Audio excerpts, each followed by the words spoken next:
श्री हरि भक्तों को मेरा प्रणाम। जय सिया राम। प्रेमी भक्तों, हनुमान भक्तों को साक्षात दर्शन मिल रहे हैं। आखिर कैसे मिल रहे हैं?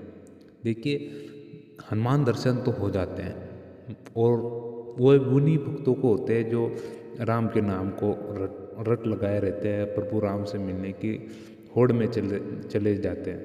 क्यों? क्योंकि हनुमान को भी सबसे प्रिय श्री राम ही है। देखिए, तो क्या होता है कि जब भक्त राम राम करने लग जाता है तो हनुमान भी विचार करते हैं कि यार, मुझसे बिरला ऐसा भक्त कौन है जो मुझसे ज़्यादा भी राम को जाने आ गया है।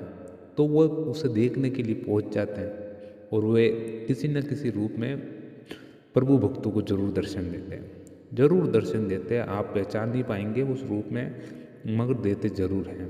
देखिए, चिरंजीवी होने का हनुमान जी को वरदान है और वे निरंतर अपने भक्तों को निरंतर कुछ ना कुछ चमत्कार दिखाते रहते हैं ताकि वे राम नाम से छूटे ना, उस प्रभु की भक्ति में लगे रहे, निरंतर लगे रहे। प्रेमी भक्तों, हिंदू धर्म में काफ़ी अच्छी कृतियाँ चली है और हिंदू धर्म में काफ़ी विधि विधान है और सब अच्छे हैं। देखिए, प्रभु राम से मिलने का आपको एक मौका मिलता है, ज़रूर मिलता है, और वो एक मौका वो प्रभु राम ही आपको देते हैं। प्रेमी भक्तों, श्री राम के दर्शन के लिए आपको क्या करना पड़ेगा? सबसे सरल उपाय है कि उस राम को ही ना याद करना पड़ेगा। देखिए, राम को याद करेंगे तो हनुमान साक्षात मिलेंगे आपको, क्योंकि राम के पीछे पीछे हनुमान है। राम के पीछे मानो चाहे आगे मानो, क्योंकि राम, जहाँ राम है वहाँ हनुमान है। इसलिए मान के चलिए प्रेमी भक्तों कि हनुमान और राम का स्वरूप एक ही है, उसमें भेद नहीं है।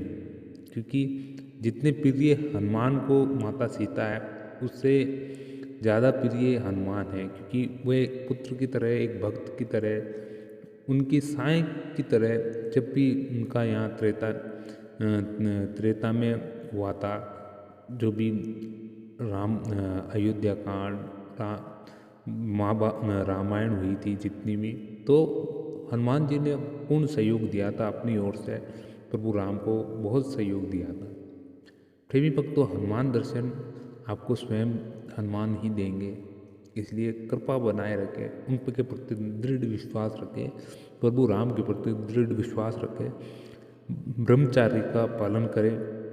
अगर आप युवावस्था में हैं तो ब्रह्मचार्य का पालन अवश्य है, क्योंकि वे नारी को माँ के समान ही देखते थे। माँ के समान, बहन भी नहीं, केवल माँ के समान ही देखते थे। चाहे उनसे छोटी हो चाहे बड़ी हो, वह माँ के समान ही देखते थे। तो आप में भी वे गुण होना चाहिए, हनुमान बने।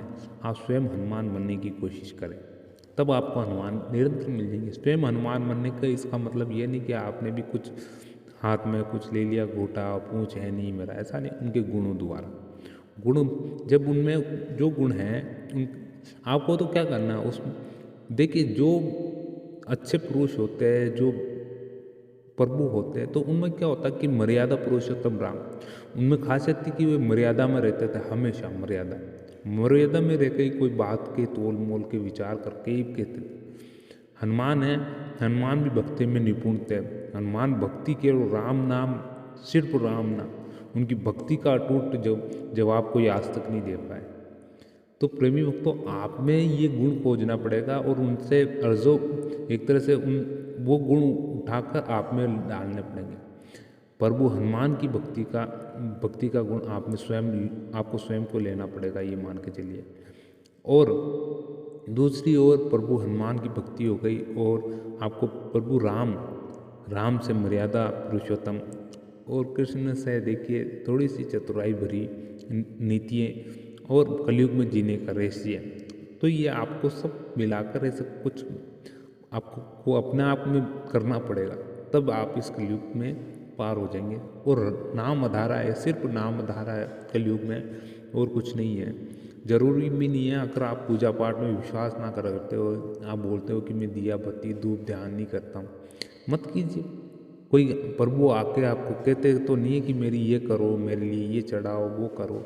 वो तो आपके प्रति श्रद्धा होती है, आप में कितना भाव भरा हुआ है उस प्रभु के प्रति, उस परम पिता के प्रति। आप दूसरों की अवहेलना भी कर दे तो दूसरे की ये सही है ये गलत है, जब तो आप देखिए थोड़ी तो आप में भी कमी रही होगी कि आप देखिए ये चीज़ें गलत है तो आप में क्या सही है ये बताइए। आप में भी तो कुछ अवगुण होंगे जब भी आप दूसरों की बुराइयां करते होंगे। तो इस पर इतना विचार करने की ज़रूरत नहीं। सबसे बड़ा कार्य होता है कि स्वयं पर काम करना, यानी स्वयं में कहाँ गलती हो रही है, कुछ ना कुछ होती है। अब हम स्वयं में गलती होती है तभी हम इतने विकार ढूंढ लेते हैं दूसरों में।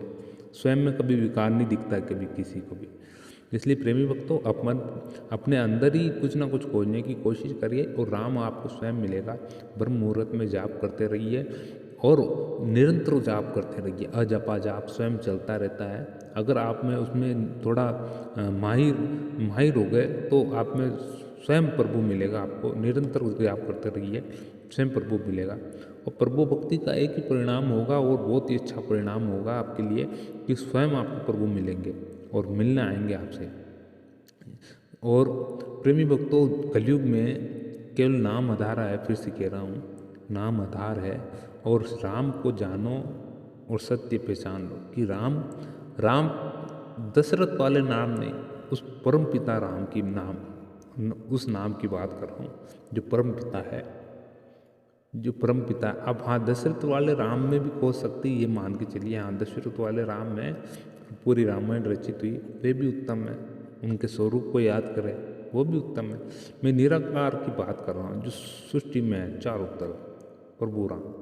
रामानंद जी ने राम दशरथ पुत्र राम को भजा, कबीरदास जी ने किसको भजा? राम नाम को, जो निराकार है, जो चारों तरफ फैला हुआ है, कुछ भेद नहीं। इसलिए प्रेमी भक्तों, आपको भी ऐसा कुछ ना कुछ करना ही है अपने जीवन में। कुछ ना कुछ इतना अच्छा करना है और इतना अच्छा करके जाना है स्वयं की गति सुधर जाने के लिए। स्वयं की गति सुधर जाने के लिए मैं कह रहा हूँ, स्वयं के लिए, दूसरों के लिए नहीं। दूसरों के लिए तो आपने पूरी ज़िंदगी निकाली, आज इस अवस्था में आ गए हैं जो दूसरों के लिए आप कुछ ना कुछ अच्छा करने के लिए करता है। समाज को अच्छे दिन, परिवार में अच्छा बनने के लिए, अपने पुत्र के लिए अच्छा पिता बनने के लिए, अपने पत्नी के लिए अच्छा पति बनने के लिए, आइए तो पूरी ज़िंदगी निकाल ली आपने। अच्छे माता पिता के लिए, अच्छा पुत्री होने के लिए, तो आपने पूरी ज़िंदगी निकाली इसके लिए। इसलिए इतना विचार ना करें प्रभु, तो उस प्रभु का याद करता रहे, अपनी गति सुधारे। तो मिलते हैं नेक्स्ट वीडियो में। जय श्री राम प्रेमी भक्तों।